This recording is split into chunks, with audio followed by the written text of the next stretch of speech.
nire izena da Aitor Bengoetxea, eta, ni berez zuzenbide fakultateko irakaslea naiz, lan zuzenbidean, eta nik emango dizuedan ikasgaia da, genero berdintasuna hitzarmen kolektiboetan.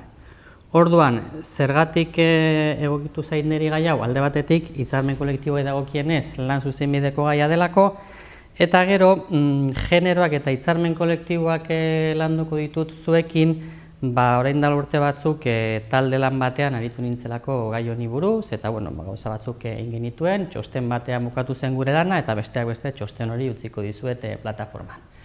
Orduan, imaginatzen dut, ikusten dezuenean, genero berdintasuna hitzarmen kolektiboetan, alde batetik ikusten dezuela gauza bat, master honetan, master honen ardatza dena noski genero berdintasuna, eta gero hitzarmen kolektiboak ikusten dituzuenean, ez dakit batzuek jakingo ezue zer den, beste batzuk gutxi gora bera, eta agian beste batzuk ikusi dituzue kaletik pankartak hitzarmen duin baten alde, eta holakoak, eta ideia bat zer dan ziur baiez, baina ez dakit noraino, orduan nik uste dut ezinbestekoa dela planteatzen dizudan materialean, eta nire ikasgaian, genero berdintasuna baino gehiago, dala esaten dizuen bezala, masteraren ardatza noski, esplikatu pixka bat jarri dizuedan apunte horietan zer den hitzarmen kolektibo bat, eta esaten dudan bi hitzetan, hitzarmen kolektibo baten berezitasuna da, dala arau bat, dala lan munduko arau bat, baina nolabait langileen eta enpresadoren artean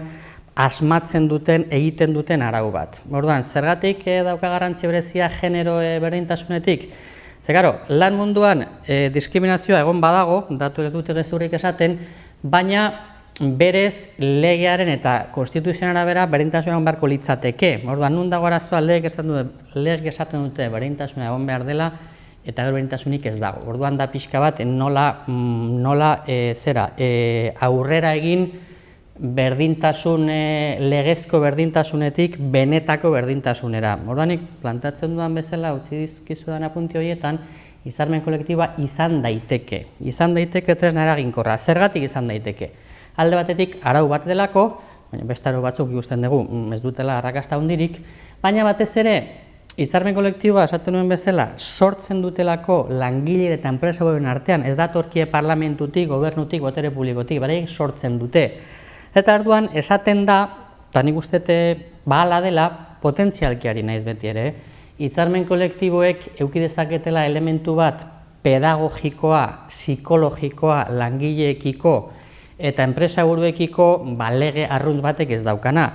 Azken finean, diskriminazioak lan munduan, lan munduko protagonistek sortzen dituzte. Hor, arduradunak edo errudunak dira edo enpresaburua edo askotan langile batzuk diskriminatzen dituzte beste langile batzuk. Orduan, arazoa hor dago, eta daukago arau bat beraiek sortutakoa. Orduan, lehen esan dudana, errepikatuz, egon daiteke hor elementu gehigarri bat pedagogikoa, nolabait edo psikologikoa, eta orduan izan daiteke tresna eraginkor bat aurreratzeko berdintasun eruntze lan munduan.